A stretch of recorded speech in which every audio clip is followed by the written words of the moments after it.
ఇక విజయవాడలో గుట్టు చప్పుడు కాకుండా కల్తీ నెయ్యి దందా జరుగుతోంది. భవానీపురం శివార్లో 4 ఏళ్లుగా కల్తీ నెయ్యి తయారు చేసిన ఘటన వెలుగులోకి వచ్చింది. పూర్తిగా మిషనరీతో పామాయిల్, డాల్డా కలిపి నెయ్యి తయారు చేసినట్టు గుర్తించారు. కొంచెం కూడా నెయ్యి కలపకుండా నెయ్యి ఫ్లేవర్ను మాత్రమే కలిపి ఆవు నెయ్యి పేరిట విక్రయిస్తున్నట్లు వెలుగులోకి వచ్చింది. ఈ ఫ్యాక్టరీని దీపారాధన నూనెల పేరిట ఓపెన్ చేసి ఆ తర్వాత అందులో కల్తీ నెయ్యి తయారు చేస్తున్నట్లు తెలుస్తోంది. నిర్వాహకుడు అమర సత్యనారాయణ ఆహార భద్రతా అధికారులకు పెద్ద ఎత్తున ముడుపులు చెల్లించినట్లు తెలుస్తుంది.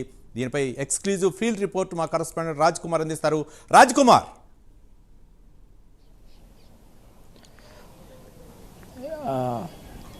రవి, ముఖ్యంగా ఏదైతే భవానీపురం శివారు ప్రాంతంలో, అంటే ఇది విజయవాడకి సంబంధించి భవానీపురం శివారు ప్రాంతంలో ఉన్నటువంటి ప్రాంతంలో మనం ఉన్నాం. ఈ ప్రాంతానికి సంబంధించి కూడా ఏదైతే అమర సత్యనారాయణ అనేటువంటి ఒక ఎవరైతే ఇక్కడ వ్యాపారస్తులు ఎవరైతే ఉన్నారో, ఈ వ్యాపారస్తులు దాదాపుగా గత కొన్ని సంవత్సరాలుగా ఇక్కడ ఆయిల్ ట్రేడింగ్కి సంబంధించినటువంటి వ్యాపారం నిర్వహిస్తున్నాడు. ఈ ఆయిల్ ట్రేడింగ్కి సంబంధించినటువంటి అంశంలో ప్రధానంగా ఈ ఆయిల్ ట్రేడింగ్ వ్యవహారం అంతా కూడా చేస్తున్నటువంటి నేపథ్యంలో కేవలం ఆవు నెయ్యి తయారీ పేరుతో ఏదైతే కొన్ని విక్రయాలు జరుగుతున్నట్లు కూడా కొంత స్థానికుల నుంచి కొంతమంది దగ్గర నుంచి సమాచారం తెలిసినప్పుడు ఇక్కడికి ఎప్పుడైతే మా ప్రైమ్ 9 ఇక్కడికి వచ్చినటువంటి వెంటనే పూర్తిగా కూడా తలుపులు మూసేయటం, అప్పుడైతే ఎవరైతే ఇక్కడికి ఉన్నటువంటి పనిచేసేటువంటి ఎవరైతే మహిళలు ఎవరైతే ఉన్నారో పూర్తిగా కూడా తలుపులు బంధించే సుమారుగా గంట సేపటి వరకు కూడా తలుపులు తీయకపోవటం, ఎప్పుడైతే ఇక్కడికి వస్తున్నాం అనేటువంటి నేపథ్యంలోనే ఫుడ్ సేఫ్టీ అధికారులు ఎవరైతే ఉన్నారో ఈ ఫుడ్ సేఫ్టీ అధికారులందరికీ కూడా తనిఖీలు చేసేటువంటి ఏదైతే ఉందో తనిఖీలు చేసేటువంటి క్రమంలో ఫుడ్ సేఫ్టీ అధికారులు కూడా ఒక బృందం, రమేష్ బాబు నేతృత్వంలోని ఒక బృందం ఇచ్చి ఇప్పటికే ఇక్కడ ఉన్నటువంటి వాటన్నిటిని కూడా తనిఖీ చేసినటువంటి పరిస్థితి ఉంది. ఈ తనిఖీ చేసినటువంటిలో దాదాపుగా 5 బ్రాండ్లకు సంబంధించినటువంటి నూనె పదార్థాలు, అది పూజకి సంబంధించినటువంటి ఆవు నెయ్యిగా దీన్ని పరిగణలోకి తీసుకుంటున్నటువంటి పరిస్థితి ఉంది. అయితే ఈ పూజకి సంబంధించినటువంటి ఆవు నెయ్యిని కనుక పరిగణలో తీసుకుంటే అసలు ఇక్కడ దీన్ని మనం చూడొచ్చు, ఇది పూర్తిగా కూడా ఇది ఫ్లేవర్స్, అంటే ఇక్కడ చాలా స్పష్టంగా ఉంది టేస్ట్ ఇంప్రూవర్కి సంబంధించినటువంటి ఫ్లేవర్స్ అని చాలా స్పష్టంగా ఉంది. అంటే ఇక్కడ ఏదైతే నెయ్యికి సంబంధించినటువంటి నిజంగా పూజకి సంబంధించినటువంటి నెయ్యి తయారీ జరుగుతూ ఉంటే ఇది రుచికరమైనటువంటి పదార్థాలను ఏదైతే ఇంప్రూవ్ చేసేటువంటి ఈ ఫ్లేవర్ను ఇక్కడ ఎందుకు ఉంచాల్సినటువంటి అవసరం ఎందుకు వచ్చింది అనేది ప్రధానంగా ఇక్కడ వినిపిస్తున్నటువంటి ప్రశ్న. మరొక వైపు గతంలోనే ఇక్కడ అనేకమైనటువంటి కేసులు ఈ వ్యక్తి ఎవరైతే నిర్వాహకులు ఉన్నారో ఈ నిర్వాహకుల పైన గతంలోనే అనేకమైనటువంటి కేసులు కూడా ఉన్నాయి. కానీ అది న్యాయకి సంబంధించినటువంటి ప్రశ్నలు కాబట్టి అది న్యాయానికి సంబంధించినటువంటి నిపుణులందరూ కూడా వచ్చి చెబుతున్నటువంటి నేపథ్యంలో ఇప్పుడున్నటువంటి క్రమంలో మరి ఇక్కడున్నటువంటి నేపథ్యంలో చూడొచ్చు, మరి ఫుడ్ సేఫ్టీకి సంబంధించినటువంటి అధికారులు ఇక్కడికి రావాల్సినటువంటి అవసరం ఉంది. ఇప్పటికే రమేష్ బాబు నేతృత్వంలో ఉన్నటువంటి కొంతమంది ఫుడ్ సేఫ్టీ అధికారులు ఇక్కడికి వచ్చినటువంటి నేపథ్యంలో ప్రస్తుతం పోలీసుకి సంబంధించినటువంటి వారు కూడా వచ్చారు. మరి కాసేపట్లో ఇంకొక నేతృత్వంలో ఉన్నటువంటి ఫుడ్ సేఫ్టీకి సంబంధించినటువంటి అధికారులు కూడా మరి కాసేపట్లో రానున్నట్లు కూడా తెలుస్తోంది. మరి నిజంగానే ఇక్కడ జరిగేటువంటి విజయవాడ కేంద్రంగా భవానీపురంలో ఇక్కడ 4 సంవత్సరాల నుంచి కూడా ఈ కల్తీ నెయ్యి దందా కొనసాగుతున్నట్లు తెలుస్తుంది. మరోపక్క భక్తుల యొక్క మనోభావాలు దెబ్బతినే విధంగా వాళ్ళ యొక్క అంటే ఎన్కాష్ చేసుకోవటం, వాళ్ళ యొక్క వీక్నెస్ పాయింట్ని పూజకు ఉపయోగించేటటువంటి నెయ్యిని ఒక పక్క, మరోపక్క నెయ్యి ఫ్లేవర్ కలిపి, అంటే అసలు నెయ్యే లేకుండా ఒక పక్క డాల్డా కల్తీ నూనెని కలిపి నెయ్యిగా విక్రయిస్తున్నారు. మరి ఫుడ్ సేఫ్టీ అధికారులు ఎలా స్పందిస్తున్నారు? ఇప్పటి వరకు కూడా 4 సంవత్సరాలు ఈ దందా కొనసాగుతున్నా కూడా అధికారులు నిమ్మకు నీరెత్తినట్లు వ్యవహరిస్తున్నారు అనుకోవచ్చా?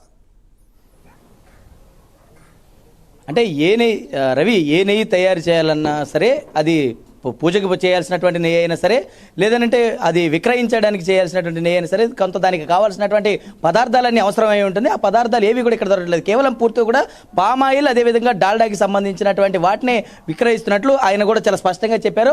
వాటిని మరి ఫుడ్ సేఫ్టీ అధికారులు ఏ విధంగా అనుమతిస్తున్నారనేది ఇక్కడ ఒక ప్రశ్నగా ఉంది. మరొక వైపు ఇక్కడ వీటికి సంబంధించినటువంటి అంశాలు ఏవైతే ఉన్నాయో వాటన్నిటిని కూడా చూసుకుని ఉంటే కొన్ని వాటికి ఏవైతే ఉన్నాయో వేటికి కూడా లేబుల్స్కి రాకపోవడం, అదేవిధంగా కొన్ని డేట్స్ కూడా మెన్షన్ చేయకుండా ఉండకపోవడం ప్రత్యేకంగా మనం ఆ విజువల్స్ కూడా చూసాము.